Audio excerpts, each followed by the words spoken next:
सदाशिव शास्त्री भिडे, श्रीमान गवी केतकर आणि सर्व पूर्वीचे आणि सुरेखाताई यांच्यामुळे हा योग आला.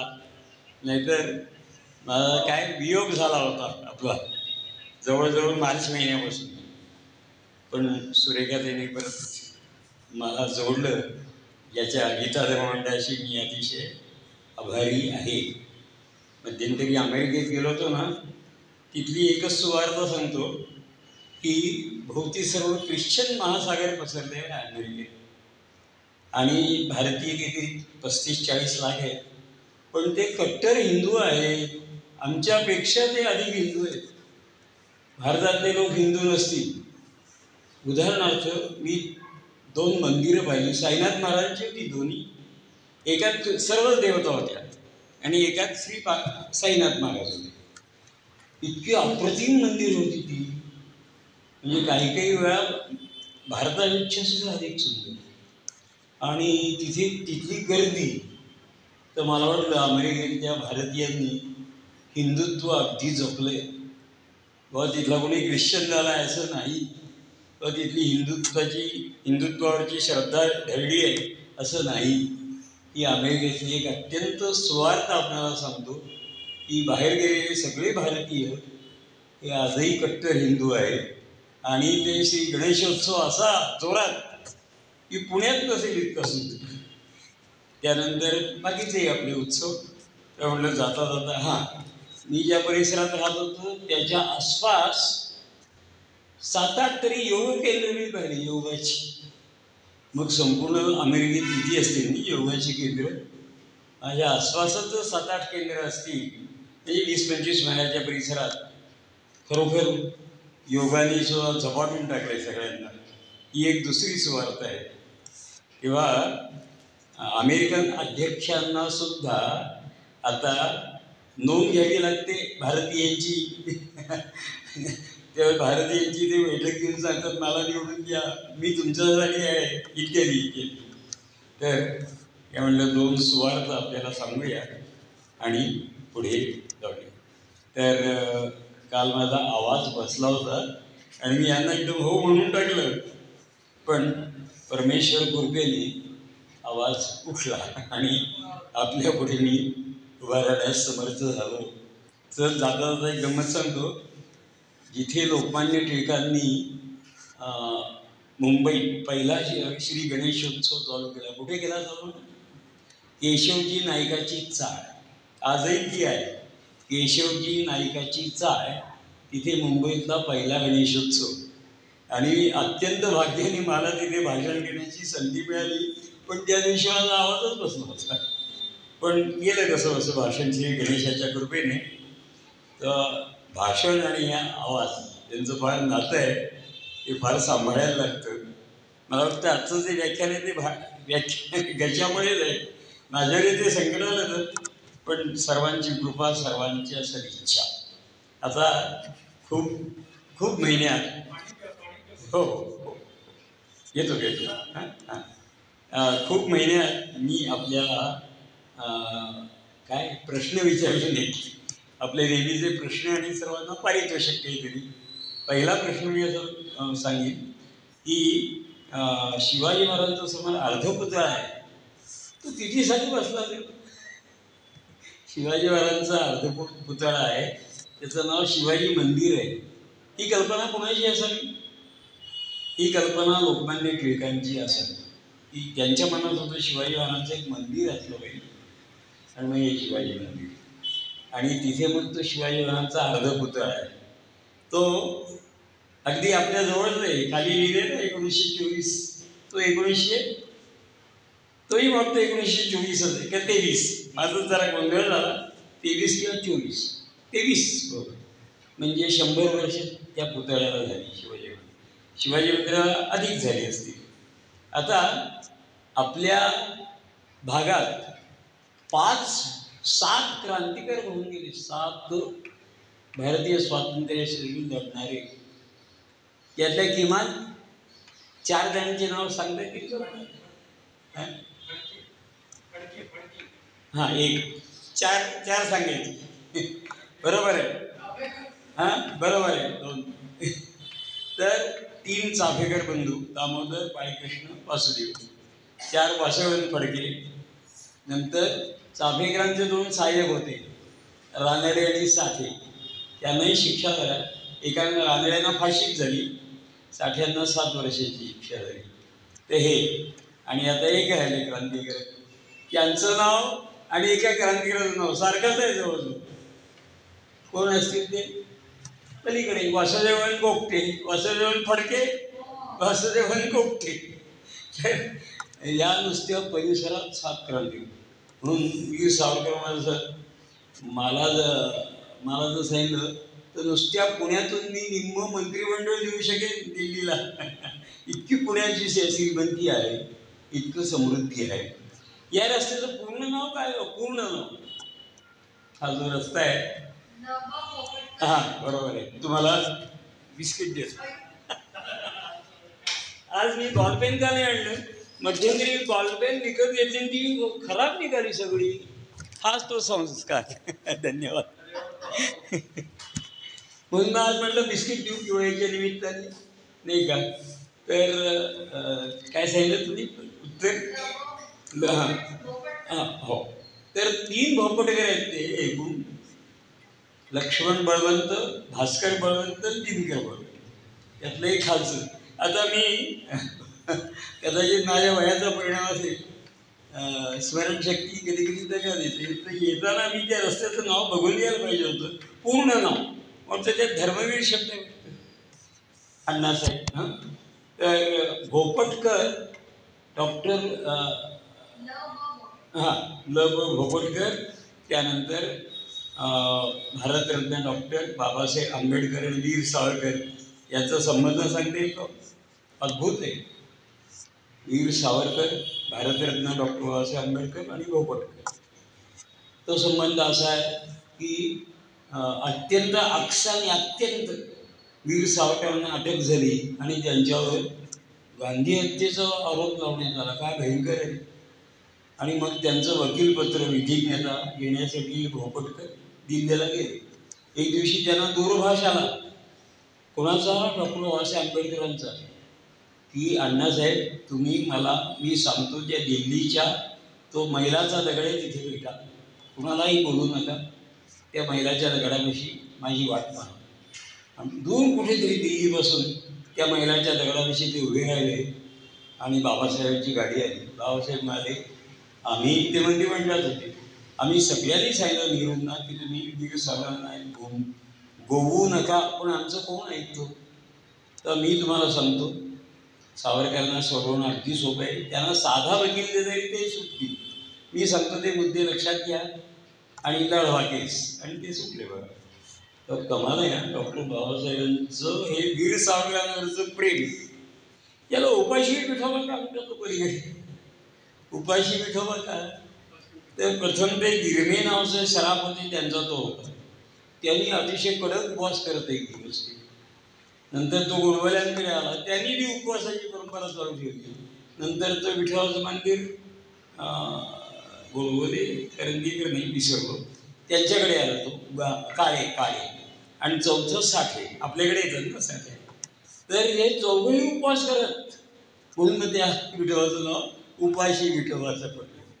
ज्यांच्याकडे विठोबाचं मंदिर आलं त्यांनी तो एक दिवस कडकडीत उपवास करायचा किंवा अगदी अल्प खाऊन असं, म्हणून त्याचं नाव उपाशी विठोबा असं पडलं.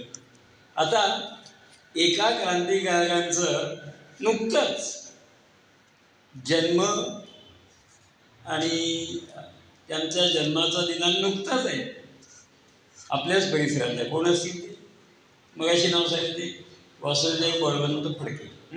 4 नोव्हेंबर, आज 6 आहे ना, परवाच त्यांची जयंती होती. आणि हा जो रस्ता आहे म्हणजे नागनाथपारापासून सपमार्गे म्हणजे टिळक रस्त्यावर, या रस्त्याचं नाव क्रांतीवीर वासुदेव फडके पथ असं आहे. धन्यवाद दिलं पाहिजे ते नाव फिरवून. 4 नोव्हेंबर 1845, अगदी नुकतंच त्यांचं झालं आहे म्हणून सांगितलं. तर आणखी एखादा प्रश्न विचारतो, मग आपल्या विषयाकडे बघू आपण. तुम्हाला माहीत नसेल, आम्ही आमचं नेहमीचा उपक्रम असतो या परिसरातले किंवा या विषयाशी संबंधित. हां, तर आज आपला विषय संस्कार आहे. संस्कारासंबंधी एक कार्य आपल्या अगदी परिसरात नाही पण अगदी दूरही नाही अशा ठिकाणी चालतं. काय सांगता येईल? आज आपला विषय संस्कार आहे. संस्काराविषयी एक मोठं कार्य आपल्या परिसरात किंवा फार दूर नाही, फार जवळ नाही, पण फार दूरही नाही चालतं. काय सांगाल? हां, संस्कार भारती आहे, बरोबर आहे. त्यांचं कार्यालय कुठे? संस्कार भारती. हां, बरोबर आहे. तुम्हाला तू परत बिस्किट द्यायला पाहिजे. पण आपल्या परिसरात इथून सरळ गेलं कुठपर्यंत? बाजीराव रस्त्यापर्यंत की जनता बँकेच्या शेजारी एक कार्यालय आहे आणि तिथे संस्कार बोध नावाचं सुंदर मासिक निघतं. संस्कार बोध म्हणजे या सगळ्या संस्कारपूर्ण गोष्टी असतात. म्हणजे मला वाटतं हे संस्कारांना वाहिलेलं मासिक आहे. त्या काय त्यांचं मग त्यांचं कौतुक केलं पाहिजे संपादकांचं. खरे, प्रसन्न खरे, त्यांचे काका पण होतेच.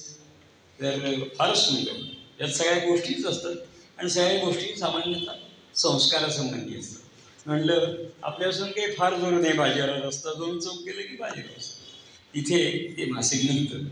म्हणून मुद्दाम बऱ्याच दिवसात आपल्याला मी प्रश्न विचारले नाही म्हणून थोडासा प्रश्नांचा आपण हे केला. आणखी सुद्धा काही प्रश्न आहेत आपण ते सोडून घेऊ. आता दिवाळी आली. सर्वांना दिवाळीच्या प्रचंड प्रचंड शुभेच्छा. काळ मोठ्या कठीण आलाय पण तरी दिवाळी आनंदात जाऊ. आता आणखी एक प्रश्न. दिवाळी अगदी आली आहे, मी चालू झालीच आहे जवळ.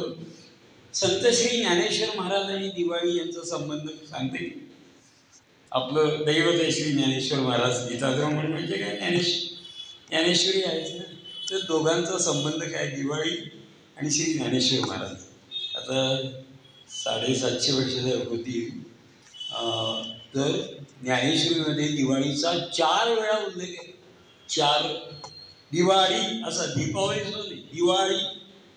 आणि प्रचंड आनंद, प्रचंड सौख्य, अत्यंत समाधान, अत्यंत हर्ष अशा अर्थी तो दिवाळी शब्द येतो. म्हणजे बरोबर आहे दिवाळीचा लावलेला अर्थ. त्यातला एक श्लोक सांगतो मी, अतिशय छान आहे की आपल्याला शुभेच्छा द्यायची आवश्यकताच नाही. का नाही सांगू? ज्ञानेश्वर महाराज काय म्हणतात बघा. श्री ज्ञानेश्वर महाराज, मी अविवेकाची काजळी फेडून मी विवेक दीप उजळी, तै योगिया पाहे दिवाळी निरंतर. फार छान श्लोक आहे. मी अविवेकाची काजळी, मी काय केलं? माझ्या मनात जो अविवेक आहे माझ्या हृदयात, ही काजळी आहे आणि आपण काजळी झटकून टाकतो.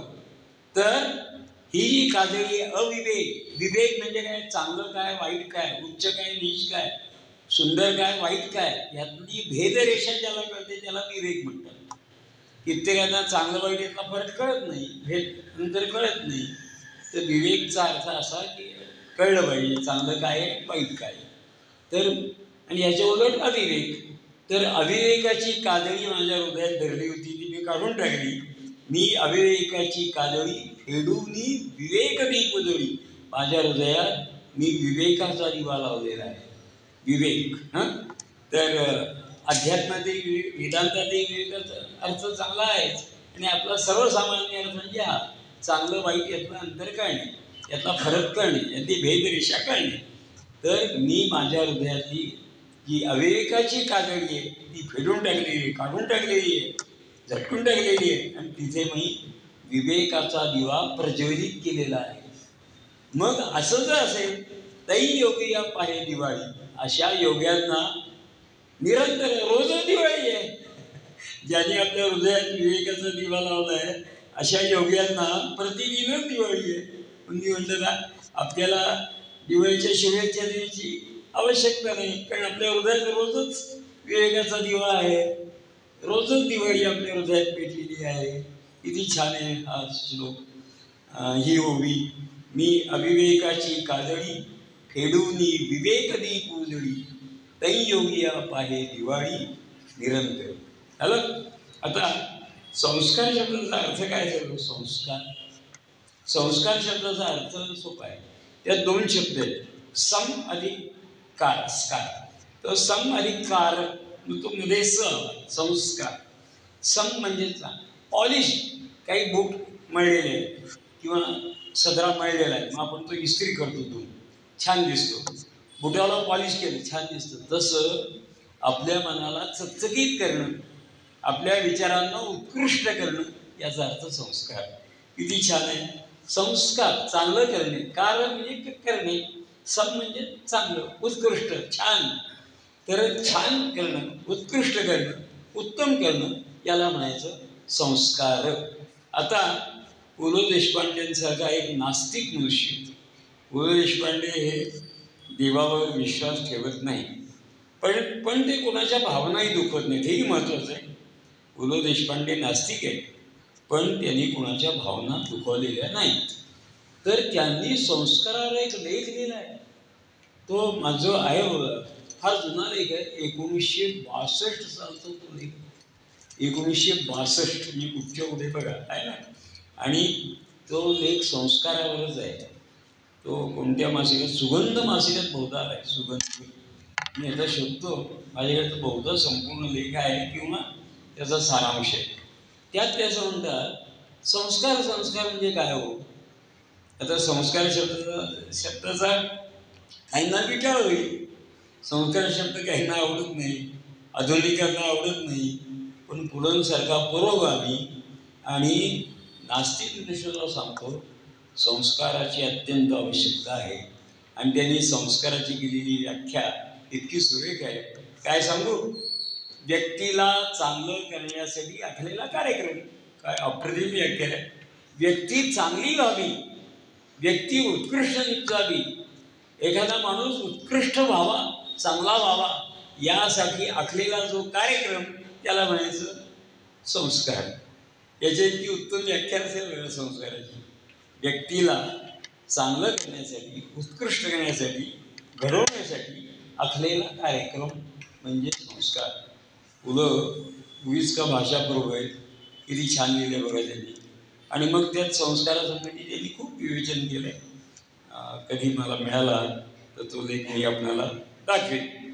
तर सर्वांना दिवाळीच्या शुभेच्छा. आता सहज जाता जाता शुभेच्छा शब्दसुद्धा फार सुंदर आहे बघा. शुभेच्छा म्हणजे एकमेकाविषयी चांगलं चिंतन, एकमेकाविषयी चांगलं व्हावं असं जे चिंतन, त्याला म्हणायचं शुभेच्छा. आणि जे हृदयापासून निघतं ते हृदयापर्यंत जाऊन पोचतं. छान आहे वाक्य आहे. जे हृदयापासून निघतं ते हृदयापर्यंत जाऊन पोचतं. आपण एकमेकांना दिवाळीच्या, मकर संक्रमणाच्या, विजयादशमीच्या, मकर संक्रांतीच्या शुभेच्छा देतो. त्या जर खरोखरच हृदयापासून ते निघालं तर खरोखरच ते हृदयापर्यंत जाऊन पोचतं आणि त्याचा परिणामही होतो. आता उदाहरणार्थ मी सांगतो आपल्याला. आज आपण सर्वजण सर्वांना शुभेच्छा देणार. मी आत्ता या दिवाळीत 150 पत्र लिहिली जवळजवळ शुभेच्छाची. पण ती साधं पोस्ट कार्ड 50 पैशाचं, त्याच्यावर एक पंक्ती, खाली संदेश. आनंद होतो लोकांना. ते मिळालं की कित्येकांना बरं वाटतं, रे वा काही छान आहे. 50 पैशाचं ते पत्र, पण त्या ज्या शुभेच्छा आहेत त्या अनेकांच्या हृदयाला भावतात. अजूनही मला पत्र बरीच घ्यायची, तर पोचतील तेव्हा पोचतील ती. पण आत्तापर्यंत जवळजवळ 150 पत्र तरी माझी गेली असतील. आणि प्रत्येक दिवाळीत, संक्रांतीला, विजयादशमीला अशा शुभेच्छा मी पाठवतो आणि त्याचा चांगला परिणामही होतो. जाता जाता आपण सर्वजण एकमेकांना शुभेच्छा देतो. त्यातली गंमत सांगतो आपल्याला. ती गंमत अशी की बापूराव मस्कीकर नावाचे एक गृहस्थ शिरूर घोडनदीला मी नोकरीला होतो. तर त्या शिरूर घोडनदी श्री रांजणगाव गणपतीच्या पुढे, पुणे जिल्ह्यातलं शेवटचं गाव, शेवटचा तालुका शिरूर घोडनदी. मस्कीकर, मस्कीकर MESKIKR. तर ते वृद्ध होते, पण संगीतात ते आणि नाटकं बसवण्यात ते फार पटाईत होते. त्यांच्या मुलांची त्यांनी नाटकं बसवली, त्यांना अनेक पारितोषिके मिळाली. तर ते तुरु तुरु तुरु रस्त्याने जात असत. मी त्याला कधी असं स्वस्त पाहिलं नाही. चालले तुरु तुरु तुरु चालले. मी पुण्यात काहीतरी आलो तो सुट्टी असेल कदाचित असं. आणि मला कुठे आलं ते बाबा मस्ती करत ना ते आजारी आहे. म्हणलं शक्य नाही ते आजारी असणं शक्य नाही. त्याला कायम दुरू दुरू चालताना पाहिलं. ते खरंच आहे. मग मी त्यांना एक पत्र लिहितो आणि त्याला दिलं, बापराव आपण आजारी आहात त्याच्यावर माझा विश्वास बसत नाही आहे, पण आपण आजारी असाल तर लवकरात लवकर खडखडीत बरे व्हा अशा माझ्या आपल्याला शुभेच्छा. आणि पत्र लागलं. आणि सुट्टी संपल्यानंतर मी शिरूर आलो. ते खरंच तुरु तुरु चाललंय ते रस्ते. आणि मला पण ते वेळेला, ओ सुहासराव थांबा. आणि ते वेळेले, अहो मी खरंच आजारी होतो, पण तुमचं पत्र आलं आणि मला वाटायला लागलं मी आजारी नाहीच. त्या दिवशी उठलो बघा. तेव्हा मला कळलं शुभेच्छांचं महत्त्व, पत्र पाठवण्याचं महत्त्व. मग मी कायम शुभेच्छांचा उपयोग करतो आणि या सणांच्या निमित्ताने तर करतोच. तेव्हा मला असं वाटायला लागलं मी आजारी नाहीच आहे आणि मी खरंच त्या दिवशी उठलो बघा. मुद्दाम तुम्हाला सांगतो. आणि दुसरी गोष्ट की एक विद्यार्थी होता, तो BA ला होता आणि बिचारा इंग्रजीत त्याला कमी गुण पडले, बाकी सगळे विषयात उत्तम, पण एका इंग्रजीत 35च्या ऐवजी 31 पडले असतील. तो सगळा BA नापास झाला, अनुत्तीर्ण झाला. एका विषयात गेला ना, सर्व विषयात उत्तीर्ण झालं पाहिजे. त्याला अतिशय दुःख झालं की एका याच्यामुळे आपला क्लास श्रेणी गेली, आपलं भवितव्य गेलं. आता 6 महिने वाट पाहायला जाणार पुढची परीक्षा, तरी वर्ष गेलंच की नाही. तो अगदी दुःखी झाला आणि ते 6 महिने त्याचे निराशेतच गेले. आता तो परीक्षा जाणारे मला माहीत होतं, इंग्रजीचा पेपर प्रश्नपत्रिका द्यायला. तेव्हा मी त्याला पत्र लिहिलं की परीक्षेत अत्यंत उत्तम यश मिळणारच, माझ्या शुभेच्छा. आणि ती पत्र दिलं त्याला पाठवून. आणि नंतर तो मला सांगायला आला, उत्तीर्ण झाला तो, चांगल्यापैकी उत्तीर्ण झाला. आणि मला सांगायला तुम्हाला सर तुम्हाला मी आश्चर्यकारक एक गोष्ट सांगणार आहे. काय बरं? अहो मी 6 महिने निराश होतो. मी निराश एका विषयामुळे माझं गेलं ना BA. तर त्या निराश अवस्थेतच मी तो इंग्रजीचा पेपर प्रश्नपत्रिका देण्यासाठी घरातून निघालो, निराश अवस्थेतच. आणि एकदम समोर पोस्टमन आणि त्याच्यातच पत्र. ते पत्र माझंच होतं. मला आश्चर्य, मला पण पत्र मिळालं. पाहतो तो सर तुमचंच पत्र होतं आणि तुम्ही इतकं सुंदर लिहिलं होतं शुभेच्छा इत्यादी. मी सर सांगतो माझी या 6 महिन्याची निराशा पळून गेली एका पत्राने. 6 महिन्यांची निराशा नुसती ते पत्र पाहिलं पळून गेली. आणि मी अत्यंत आत्मविश्वासाने परीक्षेला सामोरा गेलो आणि अत्यंत उत्तमरीत्या उत्तीर्ण झालो. हे मुद्दा आपल्याला सांगायला आले. त्या 2 गोष्टी माझ्या लक्षात आल्या. म्हणजे आपण याचा उपयोग केला पाहिजे. एक पत्र पाठवून प्रोत्साहन देणे, उत्तेजन देणे, शुभेच्छा देणे. त्याचा कसा आपण सगळेच जण दिवाळीच्या शुभेच्छा देत असतो, पण त्यांचा परिणाम काय होतो आपल्याला माहीत नसतं, मलाही माहीत नव्हतं. पण या 2 व्यक्तींनी मला समजून जायचं शुभेच्छांचा काय परिणाम आहे. असो, तर संस्कार सांगतो मी, जर संस्कार केल्यानं मुलांवर इतकी चांगली गोष्ट आहे. ते मुलांनी काय केलं की एक सवाई गंधर्वासारखे काही कार्यक्रम असतात ना गायनाचे, तसे गायनाचे कार्यक्रम पुण्यात खूप असतात. तेव्हा मी चाललो होतो गायनाच्या बोलवण्याने आणि माझा एक परिचित मनुष्य तोही चालला होता आणि त्याच्या हाताशी त्याचा 10-11 वर्षाचा मुलगा होता. मुलं म्हणाले, अरे हाही तुमच्यावर येतोय संगीताच्या? हो, आत्तापासून मी प्रयत्न करतोय त्याच्यावर संस्कार करण्याचा, गायनाचा एक संस्कार करण्याचा प्रयत्न करतोय, असं ते गृहस्थ म्हणाले. मुलांनी ते मुद्दाम उदाहरण दिले की लहानपणापासून ज्या काही चांगल्या गोष्टी मुलांना शिकवल्या तर त्याचा कसा चांगला परिणाम होईल. तो लेख मुळात वाचण्यासारखा आहे. त्यातला एक छोटासा प्रसंग मी नुसता आपणाला सांगितला. आता हे जे संस्कार आहेत, व्यक्तीला चांगलं करणं, व्यक्तीला चांगलं घडवणं, त्याचे अनेक प्रसंग आहेत, अनेक अनुभव आहेत. एक अनुभव मात्र माझ्या मनात फार ठसला, अत्यंत ठसला. तो अनुभव मोठा विलक्षण होता. एक दिवशी मला व्याख्यानाचं निमंत्रण आलं. कुठून आलं ते? ते आलं पार तिकडे पालघर जिल्हा, त्यावेळी जो ठाणे जिल्हा होता, त्यातला एक डोंगराळ भाग, जंगलांचा भाग, त्यातला कोणता तालुका वगैरे, वाडा का मोखाडा, त्या डहाणू तालुका, डहाणू, त्या डहाणू तालुक्यात कोण होत्या सांगता येईल? एक महान व्यक्ती होत्या, दोन, एक त्या फाटकताई आणि दुसरे अनुताई वाघ यांनी त्या वारली लोकांसाठी प्रचंड काम केलं. ताराताई फाटक आणि अनुताई वाघ प्रचंड प्रचंड काम केलं. आज सगळा तो उत्तर ठाणे जिल्हा यांनी त्यांच्या नावांनी दुमदुमून गेले. त्यांना अनेक पुरस्कार मिळाले, अतिशय महत्त्वाचे. तर इथून त्या राहत होत्या कोसबाड नावाच्या टेकडीवर. कोसबाड म्हणून त्यांनी जे आत्मचरित्र लिहिले त्याचं नाव कोसबाडच्या टेकडीवरून असंच आहे. कोसबाड, KOSBAD, कोसबाडच्या टेकडीवर. आणि तिथेच माझं व्याख्यान होतं ते कोसबाडच्या टेकडीवरच. आणि शाळा महाविद्यालय काय असेल ते सगळे श्रोते. स्वतः अनुजही 70-80 वर्षांच्या असतील त्याही आल्या त्या व्याख्यान.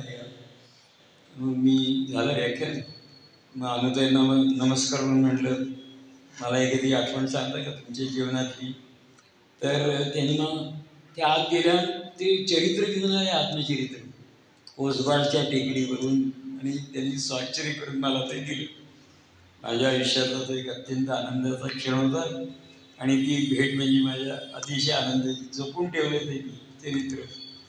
की अनुताई पद्मश्री नाही, पद्मभूषण असं विभूषण काहीतरी असतील त्या, अशा अनुताईंनी लिहिलेलं ते पुस्तक जपून ठेवलं. वेळ राहिला तर अनुताईंची आठवण सांगितली. पण संस्कारांकडे आपलं व्हायचं आहे. अनुताईंचे पुन्हा पुन्हा आभार मानले. तिथे एक असेच श्रोते आले. ते म्हणाले, अहो मी जवळच राहतो, इथून 5-7 किलोमीटर अंतरावर त्या आमच्या गावाचं नाव आहे कोसबाड, नाही नरपड. आत्ता मी बोलते ते कोसबाड, आणि माझ्या गावाचं नाव आहे नरपड, NERPAD.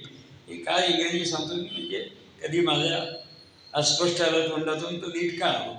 नरपड असं त्या गावाचं नाव, नरपड. तिथे उद्या तुम्ही याल का व्याख्यान द्यायला? अवश्य या. आणि मग ते मला जरा माझ्या मनात निर्माण करण्यासाठी मी यावंच असं म्हणजे तुम्हाला सांगतो की आमच्या गावात श्री साईनाथ महाराजांचं एक मंदिर आहे. आणि ते क्रमांक 2चं मंदिर आहे. क्रमांक 1 शिर्डी, क्रमांक 2 नरपड. खेडं, अत्यंत सामान्य खेडं. अरे म्हणजे 2 दुसऱ्या गावांचं मंदिर आहे. मला याचा अर्थच कळला. मग पुढे खूप वर्षांनी कळला की पहिलं मंदिर तिथे बांधलं गेल्यानंतर ते दुसरं मंदिर नरपडला बांधलं गेलं.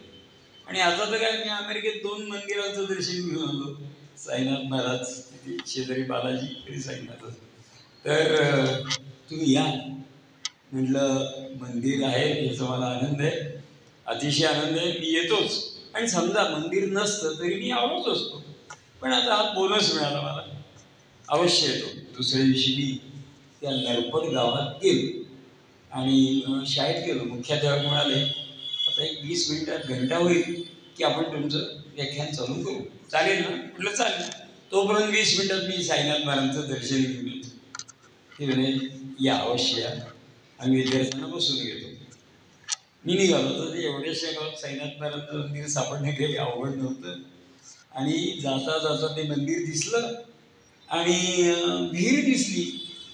आपली भारतीय संस्कृती काय, घरात जाताना हातपाय स्वच्छ धुवावे, जेवणापूर्वी हातपाय स्वच्छ धुवावे, ही आपली संस्कृती. वा, पाणी आहे, आपण प्रवास करून आलोय, हातपाय स्वच्छ धुवू म्हणजे मन शरीर स्वच्छ होऊन जाईल.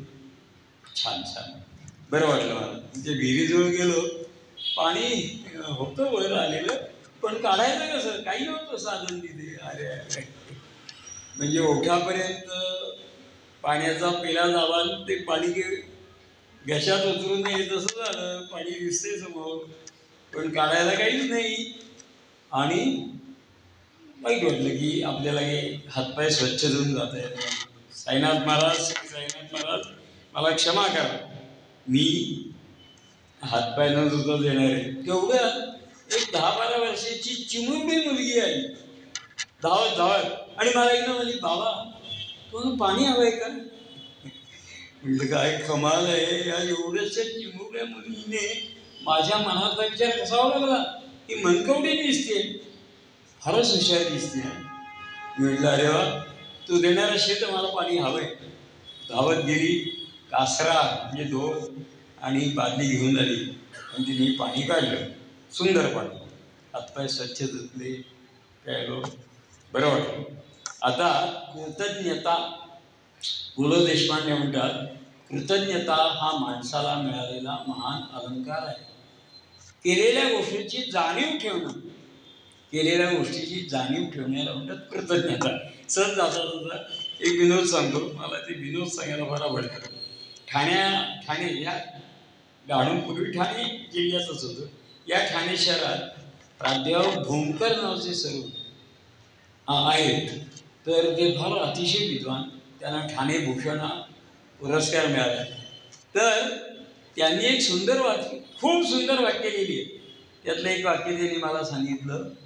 ते वाक्य असं होतं, ठाई ठाई ठाई ठाई ब्युटी पार्लर्स असू दे, ठाई ठाई ब्युटी पार्लर्स असू देत, आवश्यक आहे, पण ठाई ठाई ड्युटी पार्लर्सही पाहिजे. ठाई ठाई ड्युटी पार्लर म्हणजे संस्कार केंद्र, ठाई ठाई ड्युटी पार्लर्सही पाहिजे म्हणजे संस्कार केंद्र पाहिजे. किती सुंदर वाटते. तर आणि हे पुरणचं, कृतज्ञता हा माणसाला मिळालेला महान अलंकार आहे. आणि कृतज्ञता याच्या इतकं पिशाच्य दुसरं नाही. कृतज्ञता ही अत्यंत होती. केलेल्या गोष्टीची जाणीव नसणे, आपल्यावर ज्याने उपकार केले किंवा सहाय्य केलं त्यांना निदान आपण थँक. त्या भूमकराचंच वाक्य आहे, आपला बँक बॅलन्स काही का असे ना, पण थँक बॅलन्स मात्र विसरू नका. आपला बँक बॅलन्स काही का असे ना, पण थँक बॅलन्स मात्र विसरू नये. तर तसं आता या मुलीने मला सहाय्य केलं, मला न मागता पाणी आणून दिलं आणि किती छान आहे. आता या मुलीला काहीतरी पारितोषिक दिलं पाहिजे की नाही. खिशात हात घातला, काहीतरी नोटा सापडल्या मला, 10ची 5ची, ही घेतो पारितोषिक. तिने एकदम हात मागे घेतला, आमच्यासारख्याने एकदम द्या द्या म्हटलं असतं द्या. की हात मागे घेतला, नको मला नको, नग नग मला तिच्या पाहिजे, नग नग मला नग. अरे ही एवढीशी चिवडी मुलगी, हे गाव तर अगदी सामान्य दिसतंय, गरीब दिसते ती गाव, आणि गरीब गावात ही गरीब मुलगी असली पाहिजे, आणि ती ही नोट बघून नको म्हणते ना. मी पुन्हा म्हणलं घ्यायचे नाही, नको नको मला नको. पुन्हा एकदा आग्रह केला की घे ना. तरी तेव्हा तिथे बिस्किट ठेवली, तिकडे गोळ्या दिसत आहेत, तिकडे वह्या पेन्स दिसते त्या दुकानातून. जा तुला उपयोगी, जा ती बिस्किट गोळ्या घे, पेन घे, म्हणून तुला येते. नको मला नको. शारदा ती नको म्हणून. मग मी विचारलं, अगं मी एवढे तुला प्रेमाने हे देतोय पैसे, तू मला पाणी पिस, तू का नाही, तू नको का म्हणतेस? म्हणजे रागवून नाही, पण अशा आविर्भाव, तू काय नाही म्हणतेस? ती एकदम मला म्हणाली, बाबा पाणी देणं हा धर्म असतो आणि धर्माचे पैसे कधी घ्यायचे नसतो. मी मटकन खाली बसलो. बाबा पाणी देणं हा धर्म असतो, धर्म म्हणजे कर्तव्य, आणि त्या कर्तव्याचे, त्या धर्माचे पैसे कधी घ्यायचे नसतो. हे 9-10 वर्षाची मुलं कोणी शिकवलं आहे एवढं महान तत्वज्ञान? एक क्षणभर मला काही सुचेच नाही. नंतर विचारलं, तुझं नाव काय आहे? तिने काय बरं, मनीषा भरत मर्दे, मनीषा भरत मर्दे असं तिने. मग मी तिचे नुसते आभार मानले. ते नाव मात्र मी लक्षात ठेवलं, मनीषा भरत मर्दे. आणि आज दर्शनाला गेलो आणि श्री साईनाथ महाराजांना हात जोडून म्हटलं, महाराज तेवढी तुमची माझ्यावर कृपा आहे, बाहेर काय सुंदर प्रसंग घडला तुमच्या कृपेमुळे, जो जन्मभर माझ्या लक्षात राहील आणि मी अनेकांना सांगू शकेन. की 9-10 वर्षाची चिमुरडी मुलगी ती मला सांगते, बाबा पाणी देणं हा धर्म आहे आणि धर्माचे पैसे नाही घ्यायचे. पाणी देणं हे कर्तव्य आहे, कर्तव्याचे पैसे नाही घ्यायचे. महाराज तुमच्या कृपेमुळे मला प्रसंग अनुभवता आला. मी महाराज तुमचा ऋणी आहे. आणि मग दर्शन घेऊन मी शाळेत गेलो, व्याख्यान झालं. आणि शिरूरला आल्यानंतर पहिली गोष्ट मी काय केली तर तिच्या आई वडिलांना, आता एवढ्याच्या छोट्या का तिने मला आडनाव सांगितलं, नाव मनीषा भरत मर्दे. तर श्री भरतराव मर्दे आणि कुटुंबी यांच्या नावाने एक पत्र पाठवलं. तुम्ही मुलीवर अतिशय सुंदर संस्कार केलेले आहेत, खरोखर तुमचं अभिनंदन आहे. या संस्कारांना तोड नाही. दुसरं पत्र मी शाळेला पाठवतो, मुख्याध्यापकांना, की आपल्या शाळेत आपण मुलांवर अतिशय चांगले संस्कार करतात, असा असा प्रसंग घडला. त्या मुलीने हे जे उत्तर दिलं त्याच्यामुळे काय, आपलं शिक्षण, तुम्ही दिलेलं शिक्षण, तुम्ही केलेले संस्कार, तर आपण अतिशय चांगले चांगले संस्कार करतात, चांगले शिक्षण देतात. खरोखर आपलं पुन्हा पुन्हा अभिनंदन. आणि मग तिसरं पत्र घेतलं, संस्कारांची आवश्यकता. आणि त्या पत्रात लिहिलं त्या सगळ्या कथाभाग. आणि असं लिहिलं की खरोखर ठाई ठाई संस्कार केंद्र, ब्युटी पार्लर्स तयार झाली पाहिजे, विद्यार्थ्यांवर चांगले संस्कार झाले पाहिजे. शाळा आहे, घर आहे, तशी संस्कार केंद्रसुद्धा व्हायला असू दे. आणि मुलांवर संस्कार होण्याची फार आवश्यकता आहे. तेव्हा ठाई ठाई संस्कार केंद्र उभी करावी. मग त्या पत्राच्या एका विद्यार्थ्याकडून प्रती त्याला निर्देशित केले जातात आणि त्याच्या प्रती काढल्या 25 संस्कारांची आवश्यकता आणि परिणाम. आणि 25 वर्तमानपत्रांना वाचकांचा पत्रव्यवहारासाठी ती पत्र पाठवली. संस्कारांची आवश्यकता कुठे छापून आली की नाही ते तर मला माहीत नाही, लक्षात नाही, कारण आपण काही सगळी वर्तमानपत्र पाहत नाही. पण 25 महाराष्ट्रातल्या प्रमुख 25 वर्तमानपत्रांना ती पत्र मी पाठवली. आणि जिथे जिथे शक्य आहे तिथे तिथे मी ही गोष्ट सांगतोच की जर संस्कार प्रबळ असतील तर अशी उत्तरे येतात. त्या मुलीने दिलं. पुढे माझ्या मनात विचार आला, अरे हे जे तिने सांगितलं मर्दे, मर्दे म्हणजे काय, आपण कधी कुणाची जात विचारत नाही. पण मला एकानं सांगितलं तिथल्या जातीचं एक नाव आहे, त्याचं आडनाव मर्दे असतं. कोणती जात ती, तर त्या जातीचं नाव आहे मांगेला. मांगेला, MANGELA, MANGELA, मांगेला. कोळी लोकांचं ते पोटभेड मांगेला. तर ते भरत मर्दे आहेत ना, त्यांना पण एकदा भेटलं पाहिजे. आणि सुदैवाने मला पुन्हा एकदा निमंत्रण आलं त्याच भागात, डहाणूचं आलं किंवा आणखी कोणतं तरी. डहाणूमध्ये श्री गजानन महाराजांचं मंदिर आहे, छान आहे ते, समुद्रकाठी. तर मी गेलो डहाणूला की आसपास कुठेतरी, आणि वाकडी वाट करून परत मी त्या नरपटला आलो. आणि वाटेत समोर आलेल्या माणसाने पाहू, तुला भरतराव मर्दे कुठे राहतात माहिती आहे का? ते लगेच सांगितलं पुढीकडे जा, तिथे मांगेला वाडा आहे. म्हणजे मांगेला बसतो, मांगेला वाडा. जिथे वाडा म्हणजे इथे घर नाही, वस्ती. वस्तीलाही काही ठिकाणी वाडा म्हणतात. तर त्या मांगेला वाड्यात तुम्ही जा, तिथे कुणी सांगितलं. मांगेला वाडा शोधत शोधत गेलो तर बाहेर करवत शोधून माहिती आहे सर्वांना, करवत लाकूड कमी. आता अजूनही लोकांना ते करवत माहीत नाही. करवत पूर्वी लाकडाच्या बखारी असत आणि तिथे करवतीने कापत बसलेले असत लोक, नाही का? आठवत असेल गेले, करवत असते, तिला दातेरे असतात. हां हां, ती करवत आता फारशी पाहायलाही मिळणार नाही. जाता जाता विनोद पुलंचा, पुलंचं टेबल कधी मोडलं तर त्यांनी त्या कामगाराला बोलवलं ते दुरुस्त करायला. तो आला, लाकडी टेबल आणि नुसतं भिंतीशी बसला. पुलं आले, तिला काय नाही बसलायस, तो काय करू साहेब, करवत नाही ना. ते 2 अर्थ होतात, काम करवत नाही की माझं आता करवत विसरलो मी आणायला, आता याला करवत लागणार आहे की काय करू, करवत नाही. करवतचे 2 अर्थ, काम करवत नाही जमलं मी, किंवा दुसरं की करवत आणायला विसरलो. तर 2 माणसं एक मोठा लाकडी ओंका काय करत होती, करवतीने कापत होती. दोघंही उघडे होते आणि घामाने चिंब झाले ते, आणि त्या लाकडाचा भुस्सा त्यांच्या अंगावर उडत होता.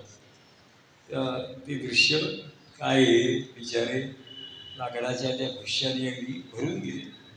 मी त्यांना म्हटलं, हो इथे भरतराव मराठी कुठे राहतात? तो कामळा विषय घेऊन भरायला मीच भरतो. बापरे, एक लाकूड कापणारा लाकूड तोड्या की असं काहीतरी, आणि त्याच्या अंगात सदरा नाही, तो तर नुसतं असेल, आणि बिचारा घामाने निथळलाय, त्याच्या अंगावर भुस्सा उडालाय. हा भरत नव्हते. आणि तो मला या ना, या आत या. तो मला घरी घेऊन गेले गृहस्थ. त्यांच्या पत्नी पण आल्या. पाणी घेता, चहा घेता, का जेवायला सांगता आमच्याकडे? ओळख नाही, पाळले नाही, आणि मला ते जेवायला सांगताय का आमच्याकडे? का मुक्काम करतात? म्हटलं नाही, मला जायचं हो, लांब आहे इथून ठाणं, आणि ठाण्याहून पुणं खूप लांब आहे बघा. मी आपलं तुम्हाला भेटायला आलो आहे, आणि तुम्हाला एक विचारायला आलो आहे. काय विचारायला आलो आहे? तुमची एक मुलगी आहे, तिचं नाव मनीषा काका. 7 वर्षांपूर्वी, 5 वर्षांपूर्वी असा प्रसंग घडला, आणि त्या मुलीने हे उत्तर कसं दिलं? बाबा, पाणी देण्याचा धर्म आहे, धर्माचे पैसे नाही घ्यायचे. माझ्या हृदयात गेल्यावर हे या मुलीला कोणी शिकवलं असेल? तसं तिने उत्तर. मी तुम्हाला विचारायला आलो की तसं एक ग्रस्त आत गेले, आणि एक फोटो छायाचित्रित झाली. या पाया 3 मुलींचा फोटो आहे. ती कोणती? 7 वर्षावरी त्या मुलीला पाहिलं. आता काय लक्षात आहे माझ्या? या तिन्ही मुली आता सफाळ्याला असतात. सफाळा स्टेशन आहे बघा, ते तिकडेच पालघर दामच. म्हटलं नाही बाबा, आपल्या लोक त्यांना 7 वर्षावरची गोष्ट आहे. तर ते म्हणाले, आम्ही बघितलं एवढंच सांगितलं, कुणाचं काही घ्यायचं नाही, कुणी काही दिलं तर घ्यायचं नाही. आम्ही मुलांवर मुलींवर केलेला संस्कार आहे. त्यामुळे कदाचित तिनेही तुम्हाला उत्तर दिलं. आम्ही ते घरी सांगितलं की मुलांना कुणाचं काही घ्यायचं नाही. त्याने अगदी आपण किती दिलं तर नाही, तर त्याचा हा परिणाम असेल की ती तुम्हाला उत्तर दिलं. छान, म्हणजे मी तुमचे पुन्हा पुन्हा आभारी आहे. त्यांना ही पुस्तक काय काहीतरी दिलं असेल पारितोषिक, आणि त्यांचे पुन्हा पुन्हा आभार मान, पुन्हा पुन्हा अभिनंदन करीत मी निघालो. गाडी पकडली, आणि मी जरा म्हणजे स्मरणशक्ती जरा कमी आहे माझी, त्यामुळे गाडीत बसल्यानंतर आठवण झाली, अरे त्याचं नाव भरत, पण जिच्या हाती पाळण्याची दोरी ती जगात येत तरी. आईचं नाव विचारायचंच राहिलं. काय रे देवा, आता पुन्हा या गावात यायला लागेल. गावात यावं लागणार त्या आईचं नाव विचारायला, पण आईचा वाटा मोठा आहे ना. तिच्या हाती पाळण्याची दोरी ती जगात येत तरी. अरे अरे अरे, त्या वडिलांचं नाव कळलं बरं, पण आईचं नाव लक्षात कसं नाही माझ्या आलं विचारावं. की ती विस्मरणशक्ती, कधी कधी विस्मरणशक्ती फार जोरात काम करते, आणि स्मरणशक्ती मलून पडते. त्याचा अनुभव मला अनेकदा येतो. तर आता पुन्हा त्या गावी गेलं पाहिजे. आता ते तिथे असतील की नाही ओळखू, पण एकदा जर संधी आली तर मी जाणार आहे त्या गावात, आणि त्या आईचं पण नाव विचारणार. पुढे मागे लेख लिहायचा प्रसंग आला तर ते आई वडिलां दोघांचं नाव पाहिजे की नाही आपल्याला. तर जाता जाता मी मगाशी आपल्याला म्हणलं की अनुताई वाघ जाता जाता गोष्टी सांगतो. ह्या गोष्टी का सांगायच्या म्हणजे त्याचा परिणाम होतो. त्या गोष्टी ऐकल्याने सुद्धा अनेकांच्या मनावर परिणाम होतो, अनेक पालकांवर परिणाम होतो. ते आपल्या मुलांना सांगतात. म्हणून ह्या छोट्या छोट्या संस्कार नाशिक दाखवलं ना आपल्याला, त्या छोट्या छोट्या गोष्टी असतात संस्कार करण्या, पण त्या सुदूर असा संस्कार, दृढ असा संस्कार करतात. अनुताई वाघांची मी गोष्ट का म्हणता नाही ठेवली, ते संस्कार करणाऱ्या गोष्टी. अनुताईंना म्हटलं, मला एखादी गोष्ट सांग ना तुमच्या जीवनातली. तर त्या मला ते आज गेल्या लगेच पुस्तक घेऊन आल्या. मी म्हटलं पुस्तक मला मिळाले भाग्य आहे, पण त्यांच्या तोंडून एखादी गोष्ट ऐकायला मिळाली असती तर मजा आली असती, असं मनात विचारलं. तो त्यांनी ओळखला माझ्या मनातला विचार. ते म्हणाल्या, पुस्तक तर घ्या पण गोष्टही सांगते बसा. आणि त्यांनी मला असं गोष्ट सांगितली, फार जुनी गोष्ट, म्हणजे 1920-25 त्याच्या आसपासची असावी ती गोष्ट. तर त्यावेळी मुलींचे विवाह, अति लहान बालविवाह, काय दुःखद आहे. किती कुप्रथा आहे. मुलीचं 8व्या 9व्या 10व्या 11व्या 12व्या वर्षी लग्न. काय आहे? अशा कुप्रथा सुधारकांमुळे नाहीशा झाल्या. आता छान. तर माझं लग्न आमच्या अति लहान व्हायचं असंच. आणि दुर्दैव असं की त्यावेळी पुनर्विवाहाची पद्धतीच नव्हती. पुनर्विवाहाची पद्धती नाही आणि बालविवाह अशा काही खूप प्रथा. ते केश काय केश काय बापर केशव किती वाईट प्रथा होत्या. आणि एवढीशी 9 वर्षाची मुलगी, जिला लग्न म्हणजे काय, जिला पती म्हणजे नवरा म्हणजे काय, काही माहीत, संसार म्हणजे काय काही माहीत नाही, अशा या मुलीचं लग्न झालं. आणि दुर्दैवाने 2च वर्षात तिचा पती, नवरा म्हणजे काय 14-15 वर्षाचा मुलगा असणार तो. या 9, 10, 11, 12 वर्षाच्या, म्हणजे तो 14, 15, 16, 17 काही वर्षाचा असेल. तो वारला. आणि आई वडिलांना पडलं. आई वडील धाय मोकळून रडायला लागले, कारण पुनर्विवाह नाही ना. आता जन्मभर वैधव्य आलं, जन्मभर हिला वैराण वाळवंटात राहावं लागणार होतं, जन्मभर वैधव्य. म्हणून धाय मोकळून आई वडील रडत होते.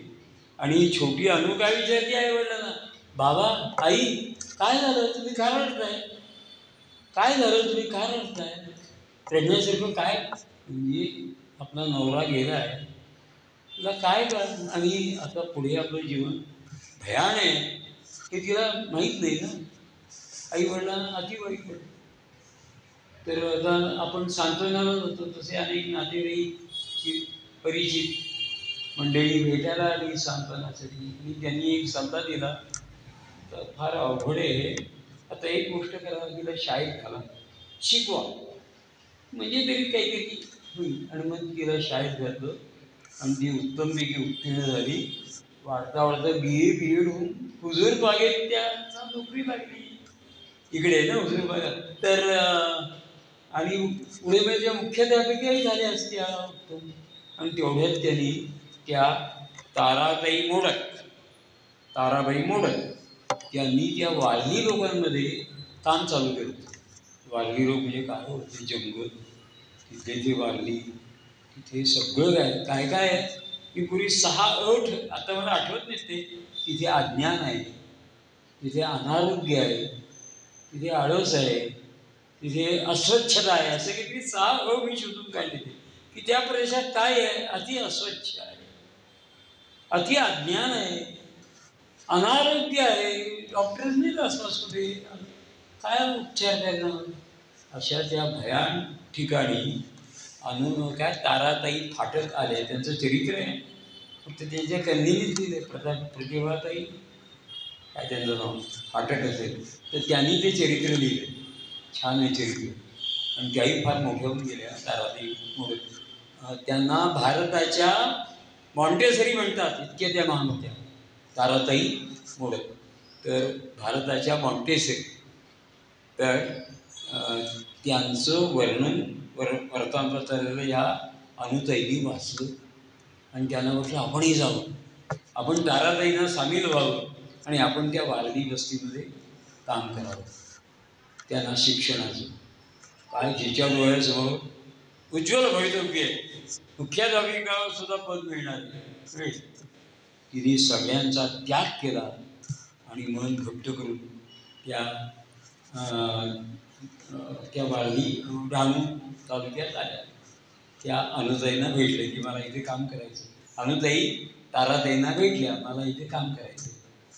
ताराताईंनी स्वागत केलं. दोघीजणी आता त्या अनुताई भेटतात, काय होतो प्रदेश, मला जंगल, भयान, जिथे राहिली ती काय माणसं, यांनी आंघोळी तरी केल्या ती अत्यंत अस्वच्छ. ती मुलं मी पाहिली, काय त्यांच्या अंगावरचे कपडे.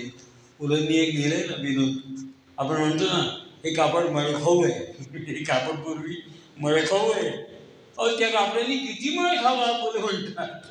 त्या मुलांच्या अंगावर जे कपडे होते ना, किती मळ खावा त्या कपड्यांनी, काय अस्वच्छता, काय त्यांचे चेहरे, काय त्यांचे केस, मला कसं झालंय. आणि इथे आपल्याला काम करायचं. पण मी काय केलं, मला अगदी वेळ झाली, मला अगदी कसंच होतं. पण आता माघार नाही, मी गेले साबण आणला विकत, आणि त्या सगळ्या मुलांचे कपडे काढले, पोलकी सदरे अमुक तो पाण्याने स्वच्छ धुतले, साबणाने ते वाढवले आणि त्या मुलांना घातले. अगोदर त्यांना आंघोळी घातल्या, त्यांचे छान बाण पाडले, त्याचे चेहरे छान केले. आता किती सुंदर दिसायला लागली ती मुलं, नटवलं त्याला मी. आणि मग मात्र शिकवण्यातला माझा उत्साह वाढला, त्यांचं शिक्षण चालू झालं आणि माझा आता उद्योगच झाला. त्या मुलांचे कपडे घ्यायचे, ते स्वच्छ करायचे साबणाने, पाण्याने धुवून त्यांना नटवायचं मुलांना. आणि एक दिवशी एक बाई ओरड झाली, ए बाई ए बाई. मी शहरातून आली की जरा घाबरले हो. काय झाले ही बाई का ओरडत आली? माझी काही चूक झाली का? तिच्या मुलाला मी काही बोलले का? तिच्या मुलीला काही मी रागवले का? काय झालं? का रागवली ती? मी म्हणलं, ये बाई पैसे शांत हो, काय झालं सांग बघू मला, काय झालं? का तू ओरडते? ते बाई ती म्हणाली, बाई माझ्या मुलीचं पोलकं काल तू स्वच्छने धुतलंस. माझ्या मुलीचं पोलकं तू स्वच्छने धुतलंस काल, तुम्ही तुला विचारायला लागले. अनुताईंना असा संताप आला, इथे काय मी कपडे धुवायला आले की या मुलीचे? माझी आवड म्हणून. आणि मुलं स्वच्छ हवेने काम करते, स्वेच्छेने करते. आणि ही बाई मला विचारते, माझ्या मुलीचं तू चांगलं नाही धुतलंस. संताप आला, पण जो संताप मी आवडला. मी काय रागवायला आले का इथे? मुळीच नाही, रागवायला नाही आलेली. शिकवायला आल्या मुलांना, शिकवायला, सुसंस्कृत करायला, शहाणं करायला नाही आली. मग रागावून कसं चालेल? म्हणजे मग मी तो सगळा राग गिळला आणि त्या बाईला म्हटलं, अगं काल 100 कपडे होते धुवायचे, हात दमला का माझा, म्हणून कदाचित तुझ्या मुलीचं परकर किंवा पोलकं काहीतरी ते नीट नसेल निघालं. आज मात्र बघ असा स्वच्छ धुवून देते तुला की तूच चकित होशील. आणि असा प्रसंग घडला. आणि अनुताई आज पद्मभूषण का विभूषण काहीतरी आहेत त्या, आता नाही आहेत त्या. आणि अनेक त्यांचे सन्मान, अनेक सत्कार महाराष्ट्र शासनाने, केंद्र शासनाने, तर अशी मोठ्या झाल्या त्या. आता ही गोष्ट जर मी सांगितली तर किती परिणाम होईल मुलांवर, पालकांवर, की बघा कशी माणसं काम करतात. पण छोट्या छोट्या गोष्टी जमा करायच्या आणि त्या सांगायच्या आणि असे संस्कार करायचे.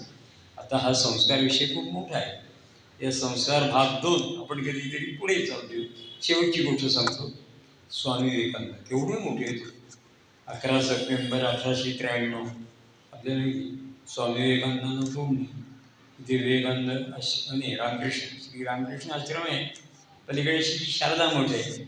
पण कारवारला श्री शारदा मठ आहे, श्री रामकृष्ण आश्रम आहे आणि स्वामी विवेकानंद मठ आहे. कारवारात आणि सदाशिवरात 3 आहे, पुण्यात 2च आहेत. स्वामी विवेकानंद केवढं मोठं व्यक्तित्व, तोड नाही. पण ते कसं घडलं? संस्काराने घडले. संस्कार कसे काय, त्याचं एक उदाहरण सांगतो. संस्कार कसे संस्कार होतात? आत्ता आपल्याकडे मोटरी आहे, आत्ता आपल्याकडे काय खूप साधन आहे. पण स्वामी विवेकानंद जन्माला आले जानेवारी 12 का 1862. मोटरीचा शोध तुम्ही 93 का काहीतरी 1890, 91, 92, 93 त्या सुमारास लागला. तेव्हा त्यांच्याकडे मोटरी नाही. मग आपल्याला आठवत असेल पुण्यात बग्गी असत, बग्गी म्हणजे मोठा टांगा, खूप मोठा टांगा असतो तो, मोठा छान असतो तो, त्याला म्हणायचं बग्गी. तर आज जसं श्रीमंत लोकांच्या घरात मोटरी असतात दारात, तसं त्याकडे श्रीमंतांच्या दारात बग्गी आहे. आपण म्हणतो मोटरी आहेत त्या घरात, अमुक झुलत आहेत वाहन. तर यांचे वडील विश्वनाथ दत्त, विश्वनाथ दत्त आडनाव, आणि आईचं नाव माता भुवनेश्वरी देवी. आता हे श्रीमंत वकील नामवंत, त्यामुळे घरी काय बग्गी बाहेर आहे, जशी आज मोटर बाहेर आहे तशी बग्गी. आणि ती बग्गी चालवणारा तो जो शोफर किंवा कोण बग्गी चालक होता ना, तो मोठा रुबाबदार, त्याचे पोशाख अत्यंत रुबाबदार होता. ती गोल टोपी, हातात तो घोड्यांना मारण्यासाठी चाबूक. त्याचा आवाज व्हायचा असा फक्त. तर असा तो मोठा रुबाबदार दिसायचा. या छोट्या, त्याचं नाव नरेंद्र, नंतर स्वामी विवेकानंद झालं. पहिलं त्यांचं नाव नरेंद्र विश्वनाथ दत्त. तर या नरेंद्राच्या लहानपणी मुलांची म्हणून संस्कारक्षम असतात हृदय, त्या हृदयात म्हणजे पेरूचे होतं. म्हणून लहान मुलांची म्हणून अत्यंत संस्कारक्षम असतात. आपण पेरूचे तिथे उगवतो. तर हा छोटा नरेंद्र, नोरेन, तिथे नोरेन असं नचा नो करतात ते. तर छोटा नरेंद्र त्या बग्गी चालकाला पाहिजे आणि खुश व्हायचा, काय छान दिसतो, काय याचं चाबूक आहे, काय छान आहे. आणि एक दिवशी विश्वनाथ बाबूंनी आपल्या नरेंद्राला विचारलं, सगळेच आपण आई वडील आहेत, ते मुलांना विचारतो की तुम्हाला मोठे मुली कोण असं वाटतं रे. मुलीला विचारतो, तुला मोठे कोण असं वाटतं ग. तर त्यांनी जर उत्तर दिलं, मला डॉक्टर, मला इंजिनियर, मला अमुक तमुक, असं उत्तर दिलं की आपल्याला बरं वाटतं की बाबा छान. बहुतेक पालक याला अपवाद नाही, त्याने आपल्या मुलींना कधी ना कधी तरी आपल्याला विचारलं असणार, तुला मोठी मुली कोण असं वाटतं. तसं बाबू विश्वनाथ दत्तांनी छोट्या नरेंद्राला विचारलं, बाळ नोरेन, तुला मोठी मुली कोण असं वाटतं रे. आता स्वतः बाबू विश्वनाथ दत्त एवढे मोठे नामवंत विधिज्ञ, अधिवक्ता, ॲडव्होकेट किंवा वकील, नामवंत श्रीमंत, तर त्यांची अपेक्षा मुलांकडून मोठी असणार. सांगू बाबा, सांगू, हो सांग कांटाव कर. मला की नाही तो बग्गी चालकच म्हणायचं. तो बग्गी चालवणार आहे ना तो याचे शब्दात नाही बाबू विश्वनाथ दत्त. अपेक्षा काय केली ना, उत्तर काय देते. आईनी ऐकलं, माझं भुवनेश्वरी देवींनी त्या बाहेर आल्या आणि आपल्या विश्वनाथ दत्तांना पतीला म्हणाल्या, तुम्ही जा कामाला, मी याची समजूत घालते, नरेंद्राची मी समजूत घालते, मी त्याला सांगते काय, जा तुम्ही कामाला. म्हणून त्यांनी छोट्या नरेंद्राला घेतलं आणि त्यांचा मोठा वाडा आजही उत्तर कलकत्त्याला येतो. त्याला घेऊन आज आल्या सभागृहात.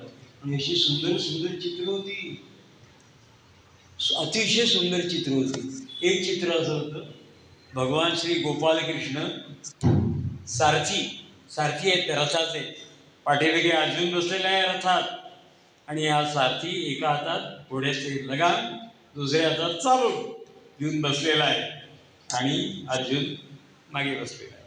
असं ते सुंदर चित्र होतं. रथामध्ये मागे अर्जुन नम्रपणे वंदन करून, आणि पुढे भगवान श्रीकृष्ण, डाव्या हातात लगाम आणि उजव्या हातात चाबूक. तर माता भुवनेश्वरी देवी काय म्हणाल्या, नरेंद्र तो सुंदर उत्तर दिलंस, फार छान उत्तर दिलंस, अगदी माझ्या मनातलं उत्तर दिलंस. तुला तो बग्गी चालक व्हायचा ना, त्यालाच सारथी असं पण म्हणतात. जो रथ चालवतो किंवा वाहन चालवतो त्याला सारथी असे म्हणतात. माझी हीच इच्छा आहे, माझा मुलगा बग्गी चालक म्हणजे सारथी झाला पाहिजे. बस सुंदर चलतो तसा सारथी ते दाखवते. भगवान श्रीकृष्णांकडे बोट केलं, नोरेन तू असा सारथी हो, तू सारथीच हो, पण असा सारथी हो. स्वामी विवेकानंद म्हणतात, हा प्रसंग माझ्या कायमचा लक्षात आहे, हृदयात ठसला. जिच्या आधी पाळण्याची दोरी ती जगात उतरली, किंवा वडील आई वडिलांनी केलेले दृढ संस्कार कसे, आणि छोट्या नोरेंचं रूपांतर पुढे स्वामी विवेकानंद की जे आजही वंदनीय, त्यांच्यासारखा मोठा नाही. तर स्वामी विवेकानंद घडले, संस्कारांचा हा महिमा आहे असं आपल्याला खूप सांगता येईल. तर आज एवढंच करतो आपण. मला अत्यंत सुंदर काय दिलं, प्रोत्साहन दिलं, मी आपला अतिशय आभारी आहे. पुन्हा एकदा दिवाळीच्या शुभेच्छा आणि अच्छा.